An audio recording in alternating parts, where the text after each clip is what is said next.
Yang punya kendala sepeda motor bebek atau Supra seperti yang saya lagi tangani ini, selah engkol yang lengket parah seperti ini ya, sampai saya naik di atas engkolnya tuh sama sekali nggak mau turun engkolnya. Jadi untuk pemastiannya kita terlebih dahulu cek di bagian magnet. Nah ini kita buka tutup magnet, kemudian kita putar menggunakan kunci sok seperti ini. Baru kita cek di bagian sebelah engkolnya, apakah turun engkolnya ketika kita putar di bagian baut magnet ini.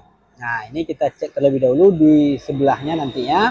Nah ini kita coba, ini udah seret ya, ini seret, ini lengket ya, otomatis ini kemungkinan besar pistonnya yang lengket dengan oli. Nah ini kita mau praktekkan ataupun mau tunjukkan di bagian selah engkolnya ketika kita putar di bagian baut magnet.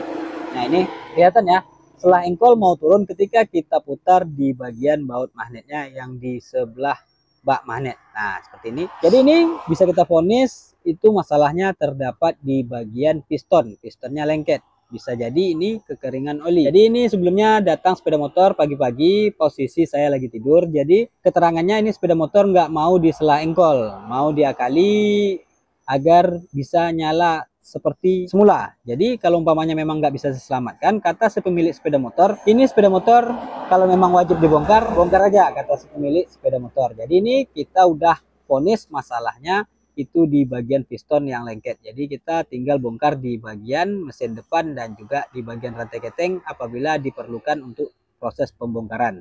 Jadi ini kita lanjut buka untuk langkah pertama, buka di bagian karburator dan juga tabung hawanya untuk memperluas jangkauan tangan ketika kita pelepasan dari silinder head dan juga silinder blocknya. Nah lanjut kita bongkar di bagian tutup dari rantai keteng. Nah ini tutup rantai keteng, kita pastikan juga rantai ketengnya itu apakah masih layak untuk dipakai atau wajib ganti. Nah ini ada beberapa baut abang-abangku semua. Sebelum melakukan pembongkaran, ini baut-baut abang-abangku semua. Kalau untuk yang pertama mau bongkar sendiri, itu di bagian sebelah kiri itu ada dua baut tadi yang saya buka. Kemudian ini di bagian berikutnya kita lepas di bagian piringan ataupun gigi temeng bagian depan. Nah baru kita buka di bagian 4 baut yang berada di silinder head ataupun di deksel pada sepeda motor ini. Nah ini posisi udah kita lepas silinder headnya. Ini bloknya kelihatan ya, atau silinder bloknya kelihatan ini lengket ataupun gancet. Jadi abang-abangku semua, inilah masalah utama yang mengakibatkan selah engkol yang keras. Ada beberapa hal yang menyebabkan selah engkol itu berat. Bisa jadi rantai keteng lepas sehingga klep dan juga piston itu beradu. Itu juga mengakibatkan selah engkol juga keras. Atau ada benda yang masuk ke ruang bakar seperti kerikil atau batu yang agak besar. Bisa jadi juga ya. Atau kemasukan air ketika menerjang banjir, nggak sempat water hammer ataupun nggak sempat sampai pecah pistonnya. Cuman dia lengket di selah engkol. Nah, kalau umpamanya habis menerjang banjir, jangan vonis seperti ini. Jangan lakukan pembongkaran. Abang-abangku semua bisa langkah-langkahnya itu buka terlebih dahulu di bagian busi, baru di selah engkol nanti akan bagus dengan sendirinya. Pastikan kering di ruang bakar, tembak menggunakan angin dari kompresor. Abang-abangku semua pastinya nanti motor akan normal kembali. Nah, ini buat pembuktian abang-abangku semua. Setelah kita lakukan pembongkaran, ini posisi piston masih terpasang ya. Kita mau buktikan abang-abangku semua apakah engkolnya udah ringan ketika kita udah lepas silinder bloknya. Nah ini perhatikan ini ya, jadi engkolnya normal, nggak ada kendala di bagian bak close ataupun ada yang patah selip dan sebagainya di bagian bak close ataupun di bagian bak magnet, itu nggak ada kendala. Yang berkendala itu cuma lengket di bagian piston yang diakibatkan biasanya pada umumnya itu kekeringan oli. Nah seperti yang abang-abangku semua perhatikan tadi ataupun saya perlihatkan, itu di bagian blok itu udah sampai bekarat.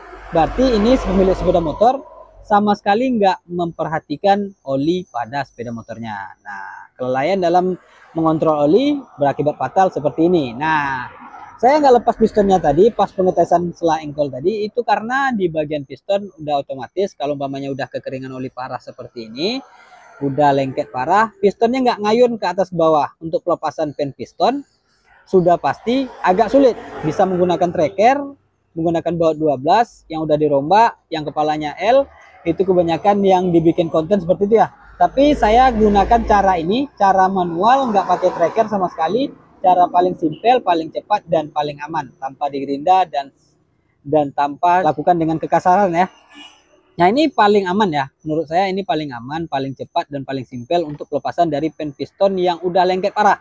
Ini kekeringan oli udah pasti pistonnya lengket, dan untuk pelepasan pen piston udah pasti agak sulit. Jadi kita gunakan bambu sok dan kita mentokkan di tiang dan satu sisinya dimentokkan di piston. Nah, lalu kita ketok seperti ini, jangan terlalu keras, dan pastikan tiangnya aman dan juga bambu soknya mentok sama tiang dan satu sisinya mentok di piston. Jangan sampai geser ya, nanti resikonya stang piston ataupun sokarnya bisa bengkok.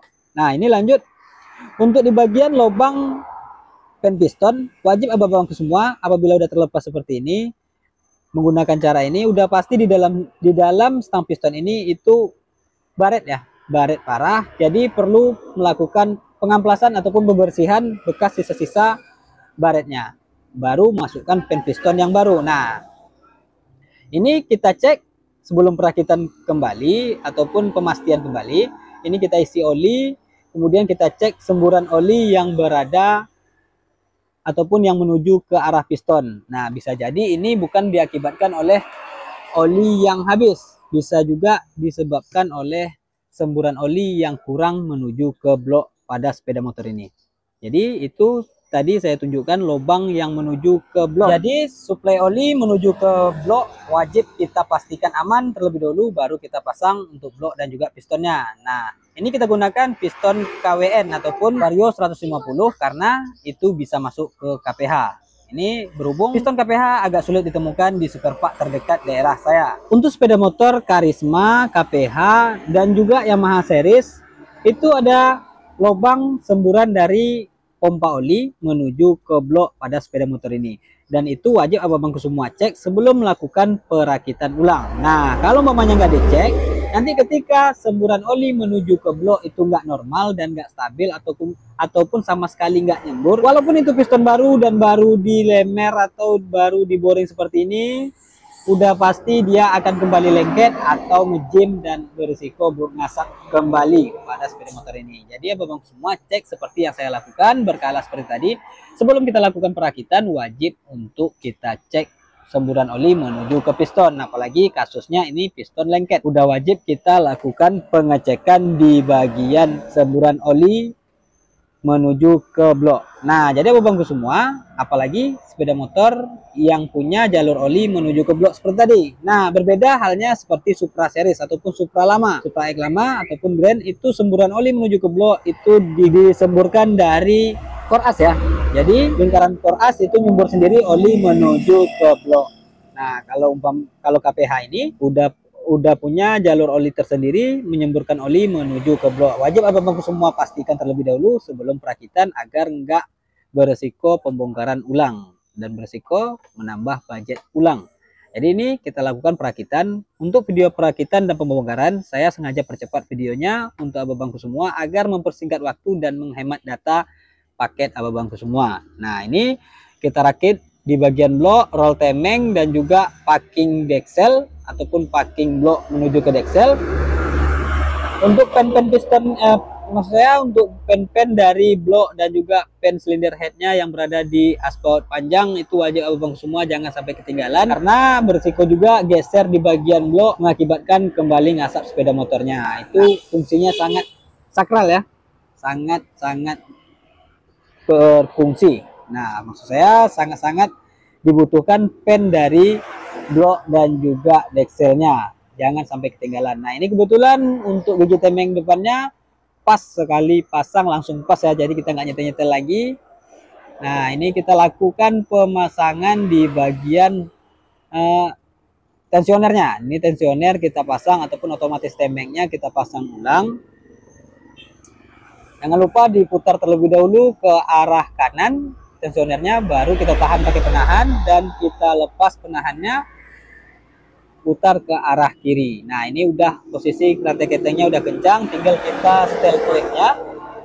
Ini penyetelan klip kita gunakan manual, nggak pakai puller, karena untuk sepeda motor BB ini pakai puller itu agak tipis pilihnya, kadang nggak ada yang pas. Jadi ini kita cuma pakai insting.